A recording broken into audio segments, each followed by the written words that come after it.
السلام عليكم، معاكم محمد مجدي من قناة اللمسة الأخيرة. وإن شاء الله النهاردة هنتكلم عن صفقة النادي الأهلي الجديدة، ألا وهو اللاعب أحمد القندوسي. أحمد القندوسي اللاعب الجزائري اللي عنده 23 سنة، اللي بيلعب في نادي وفاق الصيف سابقا، واللاعب الحالي للنادي الأهلي.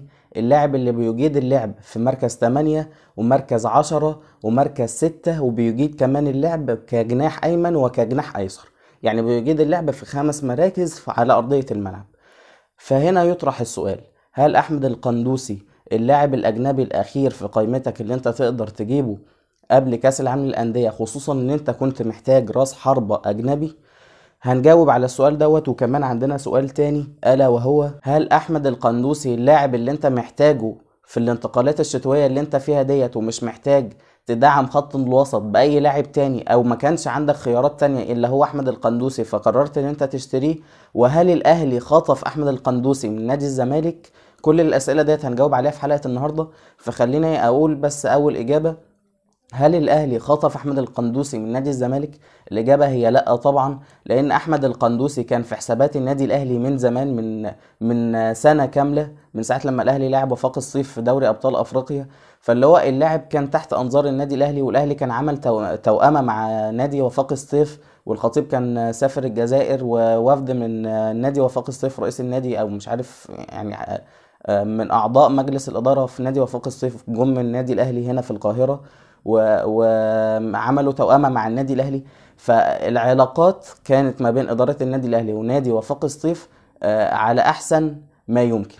فالأهلي خطف أحمد القندوسي؟ لا، هو الأهلي كان ممكن يكون كان مأجل صفقة أحمد القندوسي لبداية الموسم الجاي، ولكن مع تدخل نادي الزمالك ان هو قال فكر في احمد القندوسي وكان رايح بجدية ان هو يشتريه، الاهلي قرر ان هو يخلص فيه. حاجة تانية: هل احمد القندوسي اللي قدامك دوت هل هو اللاعب اللي انت جبته مع انك انت كنت محتاج مهاجم؟ الاجابه هو ان انت كنت فعلا محتاج مهاجم، بس انت ظهر دلوقتي عندك كهربا وعندك بيرسي تاو وعندك محمد شريف وعندك شادي حسين، كل دولت بيجيدوا اللعب في مركز المهاجم. فانت كده هتزحم الدنيا اكتر، خصوصا ان انا لما انا جيت اتكلم عن مروان عطيه وصفقه النادي الاهلي، لما الاهلي جاب مروان عطيه، انا قلت مروان عطيه تيبيكال حمدي فتحي، مش هو اللاعب مركز 8 اللي هو زي عمرو السولية او محمد مجدي قفشه حتى لو لعب 8. يعني مروان عطيه مش هجوميا اللي هو المستوى العالي قوي او المستوى الكبير قوي، ولكن انا قلت مروان عطيه تيبيكال حمدي فتحي، اللي هو اللاعب اللي هيستخلص لك الكره، اللي ممكن يكمل، اللي ممكن يشوط، اللي ممكن يباصي، اللي ممكن يعمل لك حاجه، بس مش هو اللاعب رقم 8 اللي انت تعتمد عليه في ماتشات كبيره. نيجي هنا هل مارسيل كولر هو اللي اراد احمد القندوسي؟ الاجابه ان انا واثق طبعا في مارسيل كولر، ودوت اللي اثبته معانا في الماتشات اللي فاتت كلها من ساعه لما مسك النادي الاهلي. هل احمد القندوسي بقى اقنع مارسيل كولر ازاي؟ اول حاجه في ال5 مراكز اللي هو بيلعب فيها. يعني احنا قلنا احمد القندوسي بيلعب مركز 8 ومركز 6 ومركز 10 وجناح ايمن وجناح ايسر، يعني 5 مراكز في ارضيه الملعب. لو احنا رجعنا للفيديوهات اللي فاتت، فانا كنت بقول لك ان النادي الاهلي على كل ناحيه من الملعب هتلاقيه فيه 3 لعيبه: لاعب ماسك الخط، ولاعب بيضم في منطقه الاوف سبيس، ولاعب بيبني اللعب وراهم وبيغطي وراهم وهو المسؤول عن بناء الهجمه. تمام، احنا كنا قلنا كده. لو احنا بصينا على احمد القندوسي كلاعب بيجيد اللعب في انهي مركز من ال3 دولت، مثلا احنا قلنا في حاله امتلاك النادي الاهلي للكره بيبقى الشكل كده. هل احمد القندوسي يقدر يبقى هو اللاعب اللي بيغطي وراهم ويبقى قوي بدنيا في الدفاع، وانه لو كرة جت كرة مرتدة يقدر يغطي ورا الاتنين دولت؟ لو احنا قلنا مثلا ان الظهير هو المتقدم فهو اللي هيغطي وراه، هل احمد القندوسي يقدر ان هو يدافع ويرجع بقوة وعنده قوة بدنية ان هو يقطع الكرة؟ الاجابة ايوه، هو احمد القندوسي يقدر يعملها. طب هل احمد القندوسي يقدر يبني الهجمة كلاعب بقى، بغض النظر ان هو يقدر يغطي وراهم؟ هل هو قادر ان هو يبني الهجمة وهو بيلعب في المركز ده؟ يقدر يبني الهجمة بكل اريحية وبكل سهولة كمان.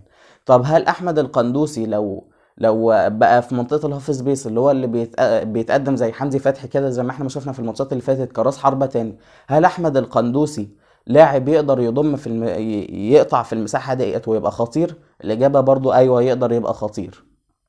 طب هل احمد القندوسي لو لعب ومسك الخط يقدر يمسك الخط ويأدي؟ يقدر يمسك الخط ويأدي. فهنا نقطة مارسيل كولر ان هو اختار لعيب يخدم طريقة اللعب اللي هو بيلعب بيها.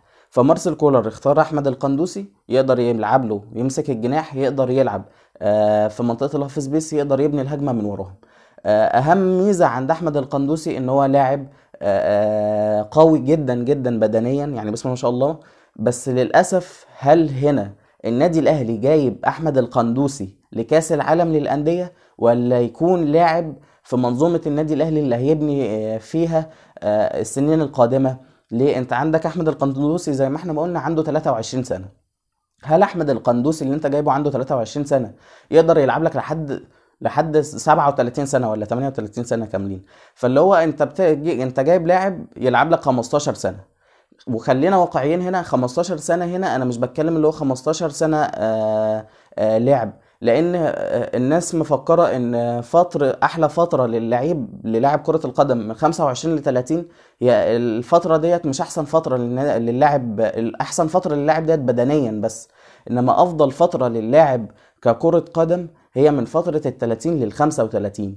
ليه؟ بيبقى اللاعب فيها عنده خبرات كبيرة جدا جدا جدا جدا، ويقدر يوظف حتى لو هو عنده بدنيا وقع سنة في سن ال 30 لل 35، لو وقع بدنيا سنة يقدر ينظم جهده ويقسمه على فترات المباراة.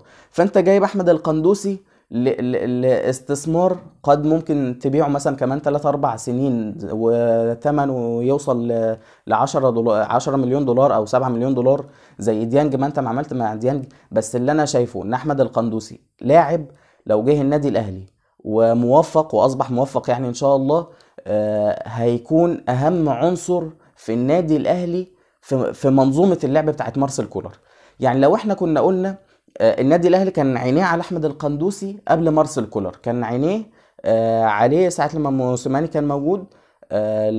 كان موجود، وساعة ماتش وفاق سطيف، ولما ريكاردو سواريش كان بيدرب النادي الاهلي برضه. فهل احمد القندوسي كان يخدم طريقة اللعب اللي هي منظومة لعب ريكاردو سواريش، او يخدم منظومة اللعب بتاعت موسيماني؟ الاجابة لا.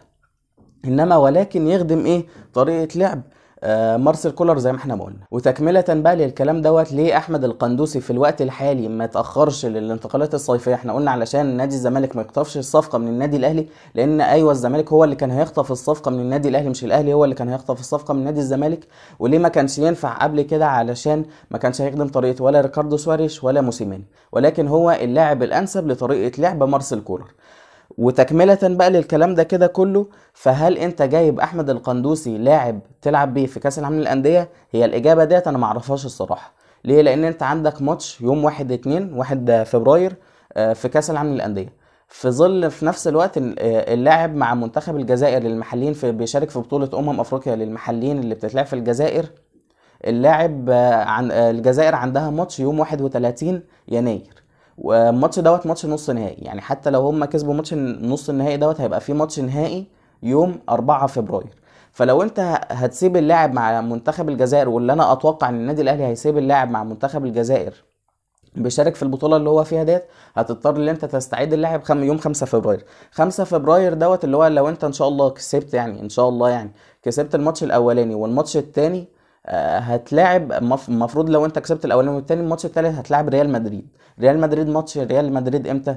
يوم 8 فبراير. فهل يبقى صفقة جديدة للنادي الاهلي اول مباراة ليه تكون مع النادي الاهلي في كاس العالم للانديه قدام ريال مدريد؟ فديت حاجه مش بتحصل الا في النادي الاهلي بس. ونقطه تانية عايزين نتكلم عليها، هو الفرق ما بين صانع الالعاب الكلاسيكي وصانع الالعاب المودرن او صانع الالعاب العصري. صانع الالعاب العصري هتلاقيه اللاعب القوي بدنيا، اللي هو زي ما انا ما قلت لك يقدر يخترق من، مش هتلاقيه بقى مركز 10 اللي هو الكلاسيكي اللي هو زي مسعود اوزيل مثلا. مش هتلاقي مسعود اوزيل اللي هو اللاعب اللي هو مركز 10 اللي هو هتلاقيه واقف جنب راس الحربة، اللي هو هتلاقيه قريب للهجوم، اللي هتلاقيه واقف في عمق الملعب في نص الملعب. مش هتلاقيه بيتوجه للاطراف فلتات يعني، او على حسب الهجمة، ولكن هتلاقيه في العمق اكتر منه، ان هو هتلاقيه في الاطراف. انما صانع الالعاب العصري هتلاقيه قوي جدا بدنيا، هتلاقيه مش بيعتمد على اللي هو بقى اللمسة الإبداعية، هتلاقيه بيعتمد على القوة، هتلاقيه بيعتمد على السرعة، هتلاقيه بيعتمد على الدقة. ان هو أهم حاجة عند صانع الألعاب العصر دلوقتي ان الثانية اللي هي الوقت. الثانيه اللي انت بتستلم فيها الكوره ديت، الثانيه ديت انت ممكن تعمل بيها هجمه خطيره لو انت اتاخرت فيها، او لو انت فكرت كتير الهجمه ممكن تبوظ بسبب الثانيه اللي انت اتاخرت فيها ديت.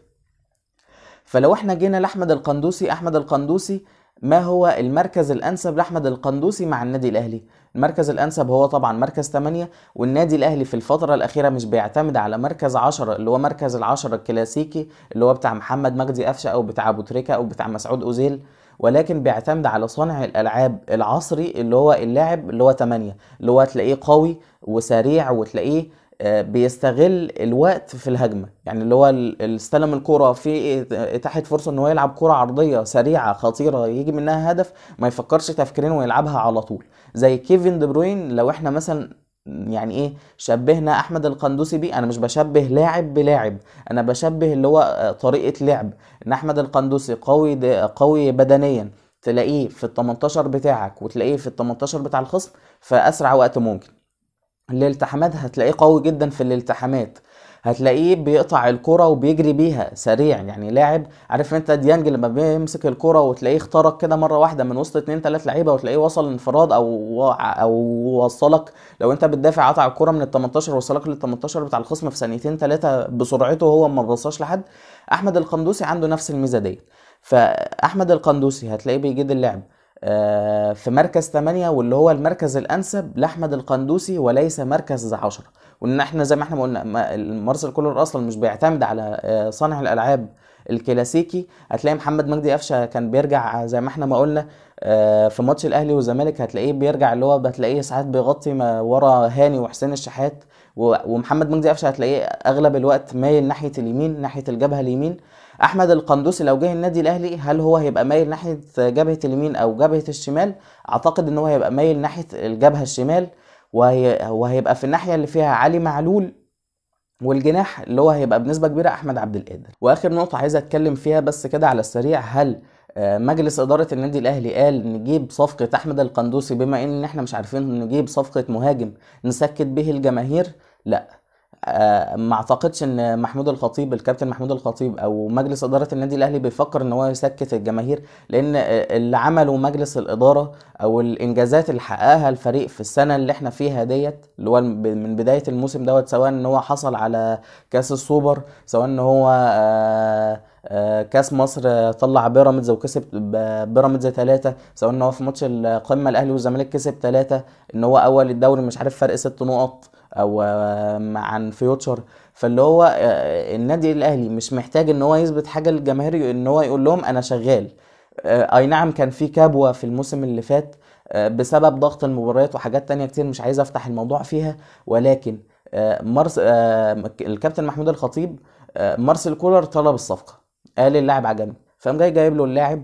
واظن ان النادي الاهلي ممكن في اليومين الجايين دولت تلاقيه خطف صفقه مهاجم تحت السن، لاعب ممكن يكون افريقي او من امريكا اللاتينيه. فاللاعب ممكن تلاقي النادي الاهلي لحد قبل يوم نهايه الانتقالات يوم 31 يناير الساعه 12 بالليل اللي هو اخر وقت، ممكن تلاقي النادي الاهلي لحد الوقت دوت تلاقيه جاب صفقه مهاجم ويقدر يلعب كمان كجناح شمال، علشان انت يبقى عندك في منظومه اللعب عندك الخمسه الاجانب بتوعك اللي هم علي معلول واليو ديانج واحمد القندوسي وبرونو سافيو وبيرسي تاو، عندك تحت السن محمد الضوي كريستو، وممكن تجيب لاعب تاني تحت السن يلعب كجناح شمال وكراس حربة. فانت اصبح ان انت عندك في خط الوسط لو انت هتلعب 4-3-3 انت عندك يعتبر اجنبي في كل مركز. يعني لو احنا قلنا في مركز 6 عندك ديانج، عندك في مركز 8 احمد القندوسي، عندك في مركز 10 برونو سافيو، عندك في الجناح الايمن كريستو، عندك كراس حربة بيرسي تاو، وعندك علي معلول طبعا باك شمال. وان انت ممكن كمان تجيب لاعب اجنبي تحت السن زيادة يلعب كجناح شمال وكراس حربة، فاللي هو انت عندك يعتبر اجنبي في كل مركز. فاللي هو مش هتبقى فيه افراط، مثلا احنا قلنا في ازمة في النادي الاهلي بسبب الدولارات طبعا، بس مش هيبقى مثلا بسبب كده ان انت تيجي على مركز تاني. فانا شايف ان صفقة احمد القندوسي هي اهم صفقة النادي الاهلي كان بيحتاجها من بداية الموسم على حسب طريقة لعب مارسيل كولر، واتوقع ان هو هيكون ليه اثر كبير قوي في النادي الاهلي. وان هو لاعب لسه صغير هتبني عليه سنين كتيره جايه. بس كده، هو دوت كان كل اللي عندنا عن صفقه النادي الاهلي احمد القندوسي، وهو دوت كان كل اللي عندنا في فيديو النهارده. ما تنساش تعمل لايك وشير وسبسكرايب وتشير في كل مكان، وما تنساش تتابع حساباتي على السوشيال ميديا، هسيب لك اللينكات تحت. بس كده، سلام.